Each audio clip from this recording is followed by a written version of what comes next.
오늘 함께 보실 말씀은 마태복음 7장 28절부터 8장 4절까지의 말씀입니다. 마태복음 7장 28절부터 8장 4절까지입니다. 말씀 다 찾으셨으면 교독하겠습니다. 8장 28절 말씀 제가 먼저 읽습니다. 예수께서 이 말씀을 마치심에 무리들이 그의 가르치심에 놀라니 이는 그 가르치시는 것이 권위 있는 자와 같고 그들의 서기관들과 같이 아니함이로라. 예수께서 산에서 내려오시니 수많은 무리가 따르니라.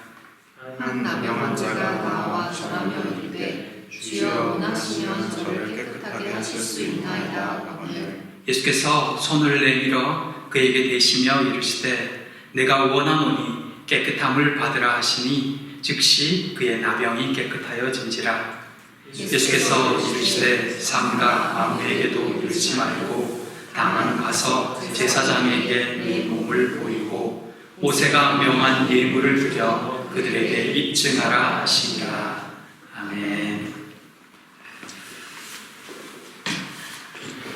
반갑습니다. 여러분 한 주 잘 지내셨습니까? 날씨가 많이 무덥다가 또 어제 오늘은 또 갑자기 비가 와서 조금 시원해진 듯 합니다.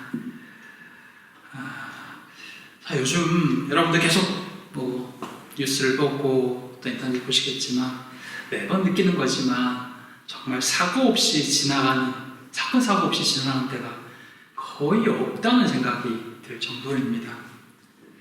주중에 또 인도에서 비행기 추락 사고가 나서 많은 인명피해가 있었다는 소식을 들었습니다. 또 이스라엘과 이란 간에 지금 서로 공격해서 지역이 많이 무너지고 또 많은 사람들이 다치고 많은 재산상의 손해도 있다는 소식도 들려오고 있습니다. 정말 내일을 예측할 수 없는 것이 인생이라는 것을 새삼 깨닫게 됩니다. 언제 어떤 일이 일어날지 알 수 없는 삶이 우리의 삶임을 생각해 볼 때 우리가 오늘 하루하루 살아가는 그 삶 자체에 감사하고 또 오늘 하루를 주님 안에서 거해야 되겠구나 하는 생각들을 다시 한번 해보게 됩니다. 바라기는 사랑하는 우리 주님이 우리 식구들, 우리 평안의 가정들 한 사람 한 사람 지켜주시길 진심으로 소망하고 기도합니다. 늘 건강하게 또 감사 가운데 이 시간들을 보내는 모두가 되길 축복합니다.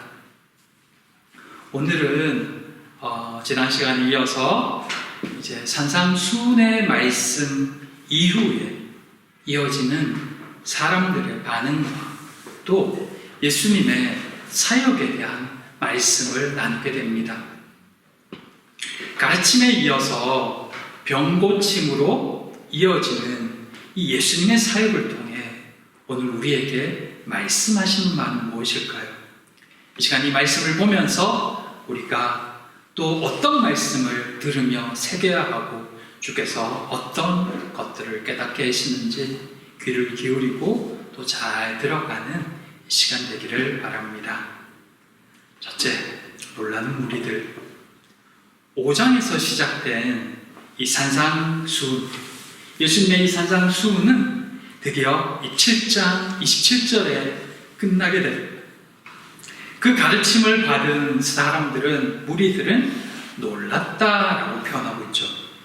여기 이 놀라다라는 표현은 단순히 그냥 놀라는 정도가 아니라, 그러니까 그 헬라식 표현을 따지자면 무엇에 얻어맞은 것 같다, 공포에 사로잡히다, 깜짝 놀라다 할 때 그 단어를 쓰고 있습니다. 그러니까 충격 같은 놀라움이 이들 속에 있었다는 것입니다.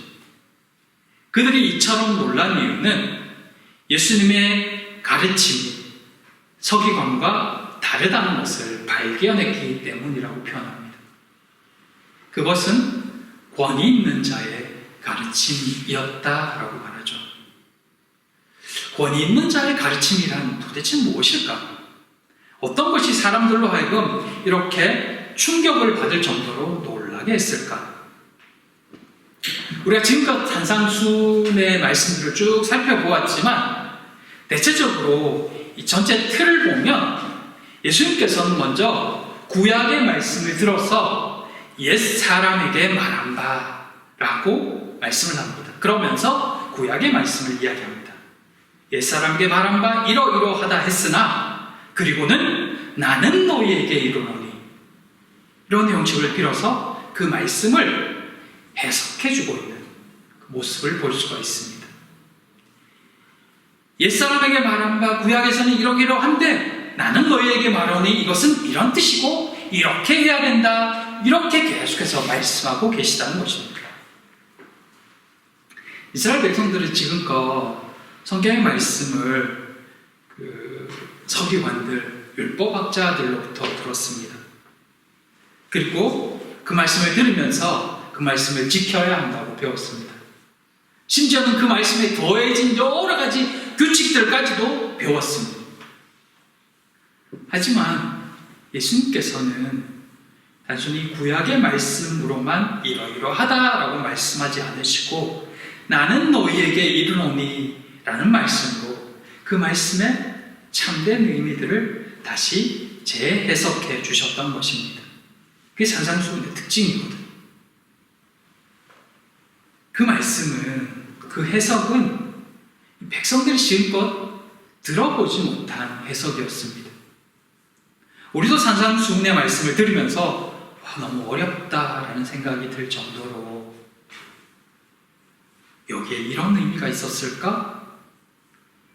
이게 정말 율법의 말씀인가? 라는 생각이 들 정도인데 당시 유대인들에게서 하나님의 말씀은 1.1획도 변함이 없다. 그리고는 거기에 여러 가지 율법의 가지를 쳐서 여러 가지 것들을 계속해서 이야기했는데 예수님의 말씀은 거기에서 벗어나서 전혀 새로운, 그러면서도 놀라운 말씀을 하셨을 때 사람들은 그 말씀을 여지껏 들어보지 못한 그 해석과 또 그 말씀을 전하시는 그 예수님을 통해서 말씀이 정말 힘이 있구나, 놀랍구나, 말씀의 권세가 이런 거구나 라는 것을 스스로가 느낄 수 있었던 것입니다. 율법학자들이 전하는 말씀은 그들이 그동안 배워왔고 익히 알고 있는 말씀이었습니다. 그런데 예수님의 말씀은 분명히 구약의 말씀을 가지고 이야기하는 것이었고 또 구약에서 이미 그들이 들어왔던 말씀이지만 말씀이신 예수님이 전하는 그 말씀은 그냥 머리로가 아니라 가슴으로 와닿는 살아있는 말씀이었다는 것입니다. 그 말씀을 하시는 주님의 그 말씀에는 권세가 있었고 그 말씀을 들을 때 압도당하는 느낌을 지울 수가 없었습니다. 사실 이 5장을 시작할 때만 해도 예수님이 무리를 보고 산에 올라가 앉으셨고 자리에 앉으셨잖아요. 근데 그 앞으로 나온 사람들은 제자들 뿐이었거든요. 무리를 보고 앉으셨더니 제자들이 앞으로 나왔더라, 이렇게 표현하고 있어요. 무리들은 여전히 있었지만 뒤에 떨어져서 그냥 지켜보고만 있었던 거죠. 근데 산상수훈이 끝나갈 때쯤에는 제자들뿐만 아니라 그냥 멀리 떨어져서 듣던 사람들까지도 놀라고 있다는 것입니다. 이 말씀을 보면서 말씀의 권위는 어디에서 나올까? 그런 생각이 들더라고요. 같은 말씀을 전하지만 어떤 사람이 전할 때는 그 말씀이 내가 아는 말씀이고 지루한 말씀이고 또 이야기를 하시는구나 하는데 어떤 사람이 전할 때는 본문만 읽어도 그 말씀이 가슴에 와닿을 때가 있습니다. 왜 그럴까? 그게 말씀의 권위이고 말씀 자체의 힘이거든요. 사실 이 말씀을 읽으면서도 나는 어떨까 참 부끄럽기도 하더라고요. 나는 주의 말씀을 전할 때, 읽을 때 그 말씀이 어떻게 전해지고 있을까? 내게는 어떻게 전해지고 있을까? 물론 나는 예수님도 아니고 아주 훌륭한 신학자나 그런 사람은 아닐지라도 과연 그 말씀이 예수님 이어서만 말씀의 권세가 느껴지는 걸까? 그런 생각들이 문득 들었습니다. 당연히 예수님은 말씀이시니 말씀이신 예수님이 전하신 그 말씀은 살아있겠죠. 하지만 실제 우리가 전하는 복음 역시 머리로 알면서 전하는 것과 우리의 가슴에서 나오는 말씀은 분명히 차이가 있을 것이라는 그런 생각이 든 것입니다. 똑같은 말씀을 읽어도 어느 날은 그 말씀이 그냥 글자로 보이는데 어느 날은 그 말씀이 빛으로 꽂히기도 하잖아요. 그 한 말씀 한 말씀이 살아서 내게 찔림을 주기도 하거든요. 왜 그럴까요? 거기에 내 삶이 투영되기 때문이거든요. 그 말씀이 나의 지나온 삶을 건드릴 때 거기에 찔림이 있고 감동이 생기는 거거든요. 예수님의 말씀은 예수님이 살아있는 말씀으로 전함도 마찬가지겠지만 예수님의 말씀은 그대로 사람에게 꽂히기 때문에 그게 그에게 진동이 될 수밖에 없거든요. 우리가 누군가에게 복음을 전할 때 우리가 머리로 알고 있는 예수님은 구원이십니다. 예수님은 당신을 사랑하십니다. 라는 표현도 있겠지만 실제로 예수님이 나를 사랑하시고 그 사랑을 내가 경험하고 내가 실제로 그것을 믿었고 그런 상태에서 전하는 복음은 듣는 사람도 다르거든요. 머리에서 나와서 입으로 증거되어지는 말씀과 내 마음과 가슴에서 나와서 내 입으로 증거되어지는 복음은 듣는 자에게도 다르다는 것입니다. 서기관들에게서는 왜 예수님이 주시는 그 말씀의 권세가 느껴지지 않았을까요? 그들에게서는 머리에서 나오는 말씀이기 때문이거든요. 사랑하는 성도 여러분, 우리가 그의 가르침에 놀라다라는 이 말씀은 우리에게도 받는 자에게도 다시 한번 새겨야 될 말씀이지만 내가 누군가에게 예수를 소개할 때 나는 어떤 예수를 전하고 있는가, 어떻게 전하고 있는가를 다시 한번 생각하게 하는 말씀입니다. 누군가에게 무조건 감동을 줘야 된다, 누군가에게 무조건 놀라움을 줘야 된다가 아니라 나는 한마디를 할 때에도 정말 내 마음과 사랑을, 주의 사랑을 전하고 있는지 돌아보고 함께 생각해 보았으면 좋겠습니다. 그때 주님도 역사하실 줄 믿습니다. 그 놀람이 우리를 통해서도 우리 이웃에게로 증거되어질 수 있기를, 그렇게 쓰임받는 우리가 되기를 정말 소망해 봅니다. 둘째, 나병 환자에게서 배우는 제자의 길. 그렇게 예수님의 메시지에 놀란 많은 무리들이 예수님을 따릅니다. 그렇다면 이제 그들은 제자가 되었을까요? 아쉽게도 성경은 여전히 그들을 제자가 아닌 무리로만 말하고 있습니다. 무슨 말이냐면 아직 놀라는 정도로만 남아있다는 것입니다. 그런 그들 앞에 한 나병 환자가 등장합니다.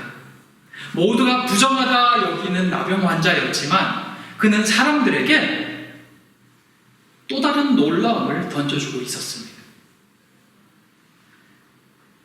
산상수훈의 말씀을 전하고 예수님이 산에서 내려오셨습니다. 산으로 표현하고 있지만 실제는 작은 언덕 정도였을 거예요. 그 뒤를 예수님의 말씀에 놀랐던 수많은 사람들이 따라오고 있습니다. 근데 갑자기 한 나병 환자가 예수님 앞으로 나와 절하며 자신을 깨끗하게 해주시기를 간청합니다. 여기 깨끗하게라는 표현에서 알 수 있듯이 우리가 지금 레위기 말씀을 나누면서도 이 나병 환자에 대해서 나왔는데, 이 나병은, 이 한센병은 말 그대로 부정한 병입니다. 다른 병들은 치유를 받지만 나병은 부정한 것에서 깨끗함을 받아야 낫는 병으로 여겨진다는 것입니다. 그래서인지 이 나병에 걸린 사람들은 사실 나병이라고 표현하고 있지만 구약에서는 우리가 아는 나병 외에도 피부병이나 이런 것들까지 통틀어서 이 범위에 넣기는 합니다.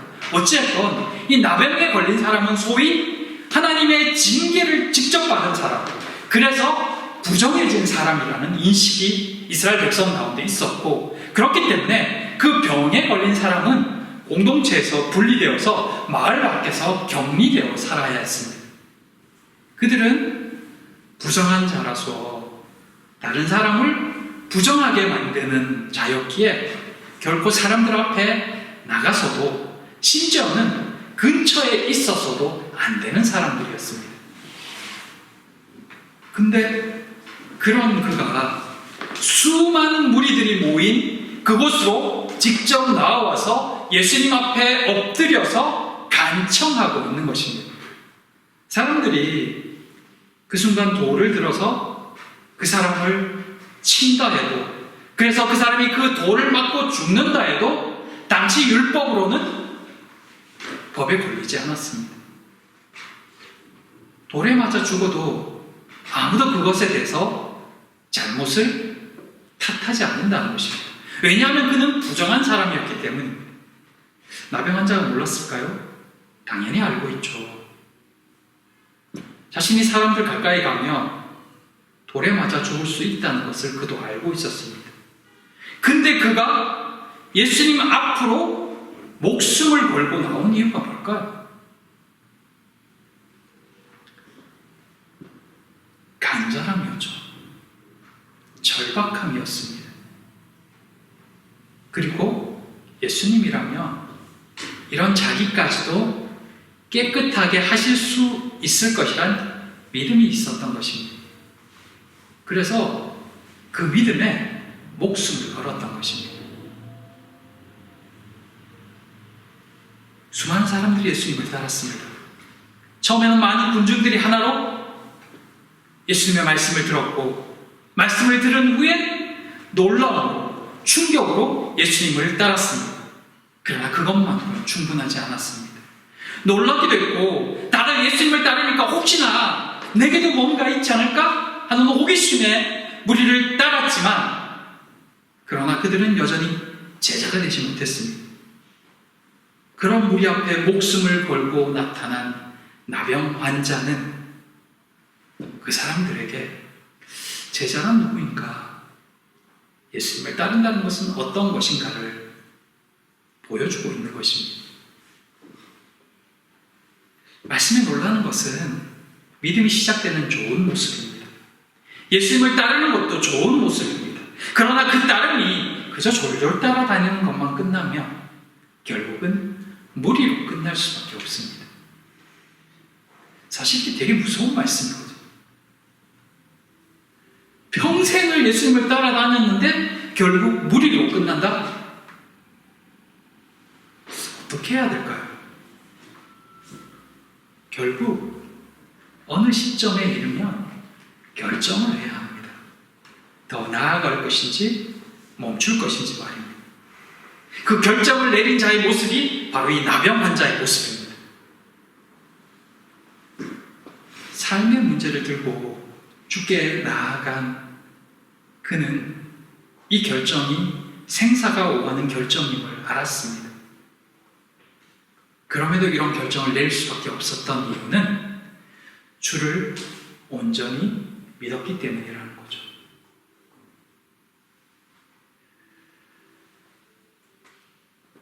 살아가면서 여기 다 그리스도인이죠. 교회를 나오고 우리가 그리스도인으로 이 땅에 살아간다는 것, 어쩌면 너무도 익숙해서 당연한 것 느껴집니다. 하지만 이 당연한 삶이 누군가에게는 엄청난 선택이기도 합니다. 그것은 매주 교회를 나오고 또 섬기고 봉사하는 활동을 한다고 해서 다 되는 것이 아니기 때문입니다. 지금 예수님을 따르는 이 무리가 그러했습니다. 예수님께 나왔고 그분의 말씀을 들었고 충격받았고 그래서 예수님을 따라다닙니다. 근데 그들에게 만일 생명을 걸어야 예수님께 나올 수 있다면 어떻게 했을까요? 지금까지는 그저 따라다니는 것만으로 충분했었는데 제자가 되려면 그것으로 충분하지 않다라고 말씀하신다면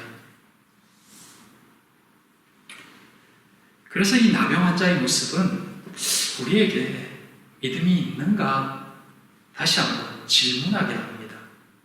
나는 여지껏 신앙생활을 해왔고 착실히 교회 다녔고 교회에서 섬겼고 봉사활동도 했고 헌신했는데 그런 나에게 이 나병 환자와 같은 결정을 내려야 한다면 나는 어떤 결정을 내릴까? 그래도 예수님 믿습니다 하며 목숨까지 맡기고 그 무리 앞에 나타날 수 있을까?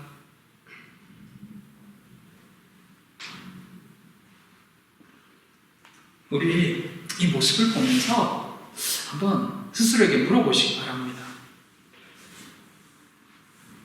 나는 주께 생사를 맡길 만한 믿음이 있을까? 모든 것을 내려놓고라도 주께 나아갈 만한 믿음이 내 믿음일까? 만일 그것이 제자의 길이라고 한다면 나는 이 길을 선택할 수 있을까?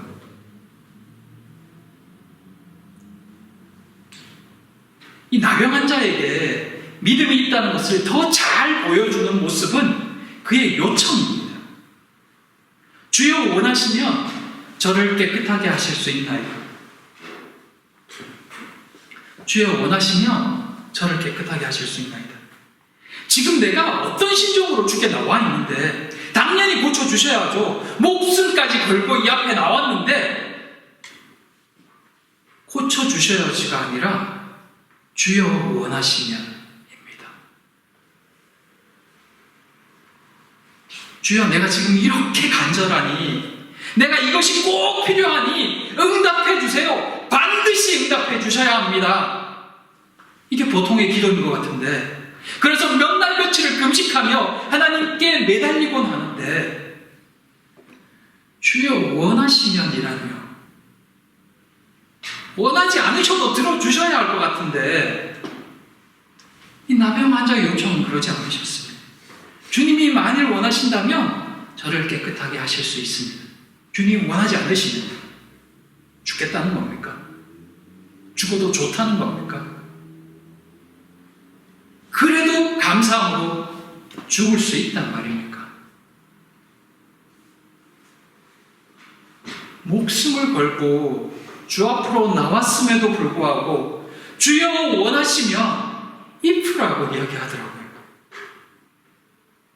도대체 이 믿음은 어떤 믿음일까? 주님의 뜻에 철저하게 목숨까지도 맡기는 이 맡김이 믿음이라면 우리가 가지고 있는 믿음은 어떤 믿음일까? 다시 한번 생각해 보는 것입니다. 근데 사실 주님이 안 들어주셔도 할 수 없잖아요. 주님만이 하실 수 있는 거잖아요. 그래서 당연히 주께 매달리는 게 맞는데 우리는 보통 그렇게 하지 않죠. 주님께 결정권이 있음을 알면서도 무조건 내 뜻대로 해달라고 기도하곤 한다는 것입니다.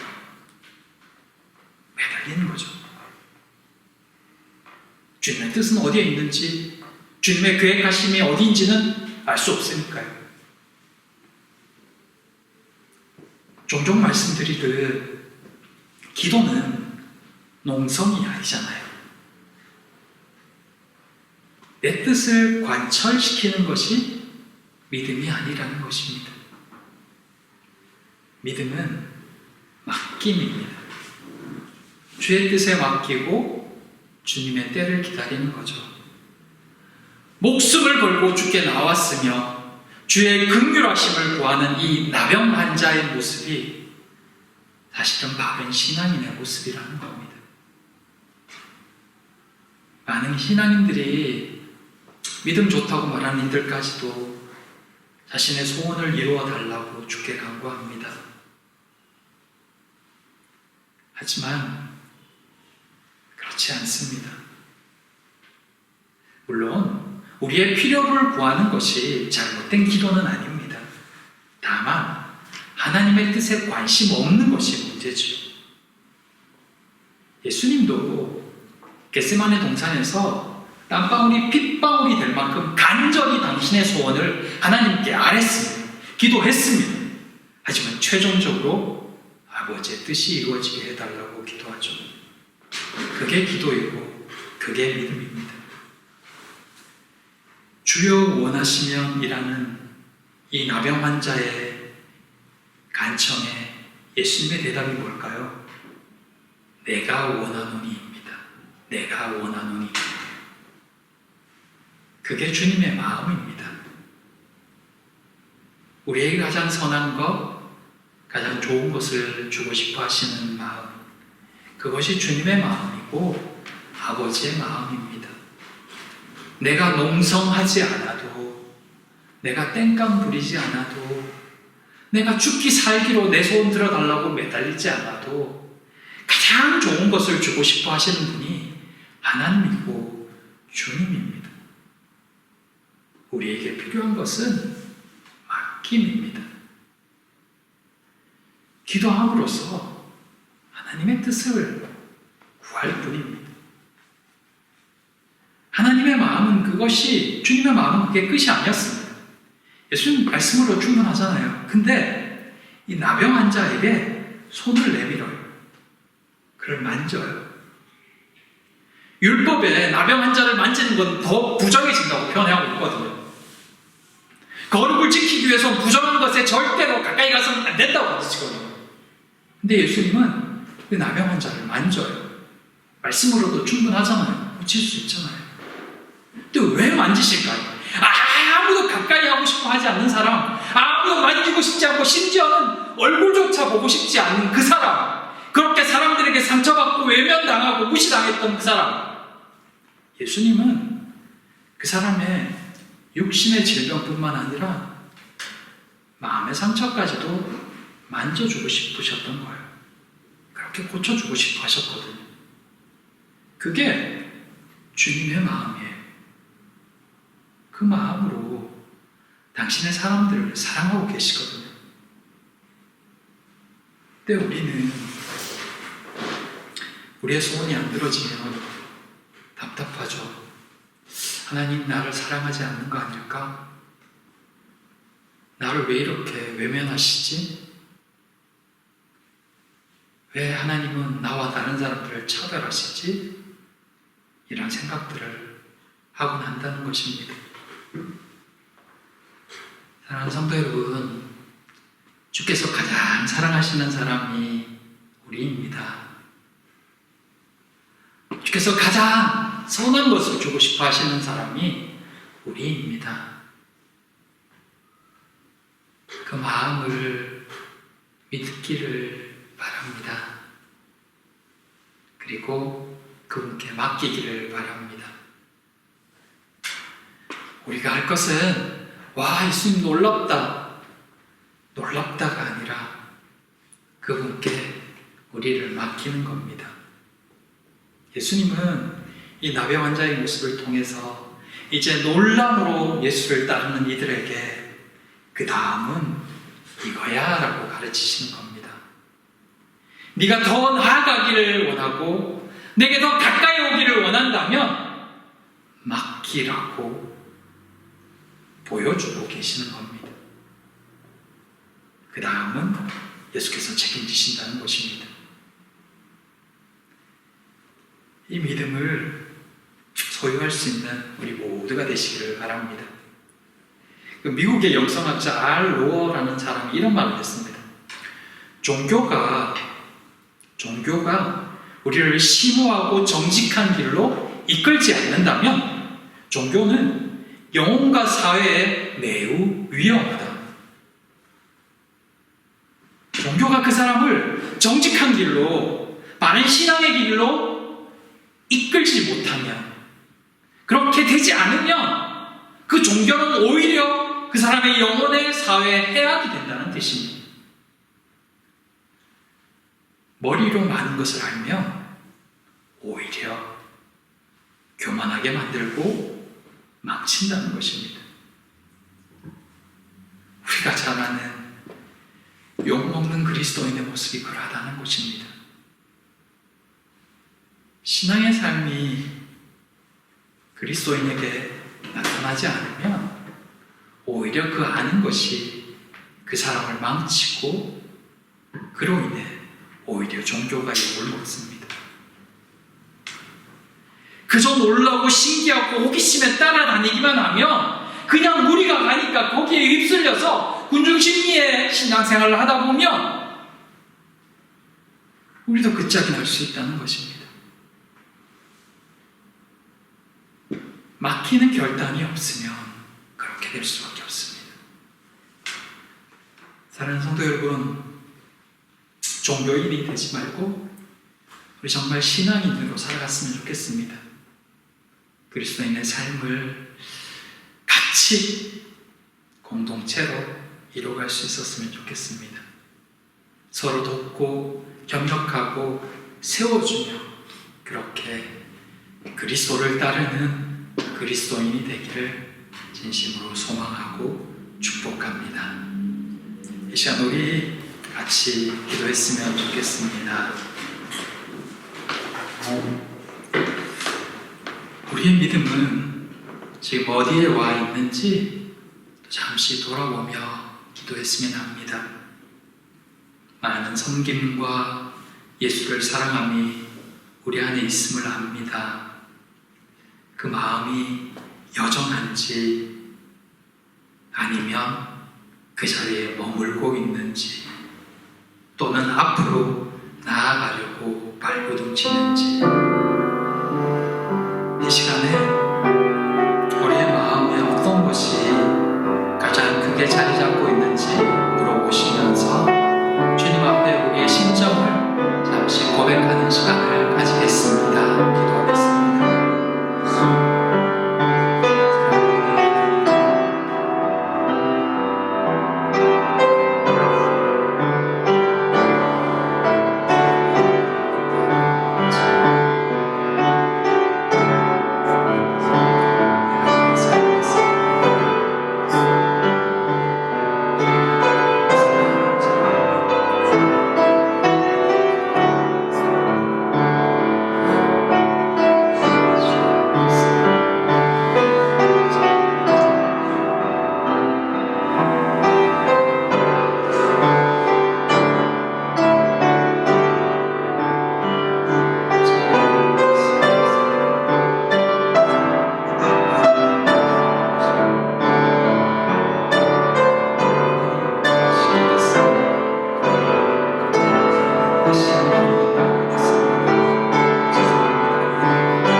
예수께서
말씀을 읽으면서 나누면서 우리에게도 무뎌진 부분들이 있음을 다시 한번 깨닫습니다. 뜨거움과 열정이 하나님 앞에 섬이 부끄러움으로 다가옴을 고백합니다. 아버지 하나님, 주신 말씀을 다시 새기고 다시 한 걸음 내딛는 저희가 되기를 소망합니다. 저희 마음을 새롭게 하여 주시옵소서. 막힘이 믿음이라는 이 말씀을 다시 한번 기억하며 이 한 주도 주님을 더 바라고 소망하며 살아가는 저희가 되기를 소망하며 예수님 이름으로 기도드립니다. 아멘.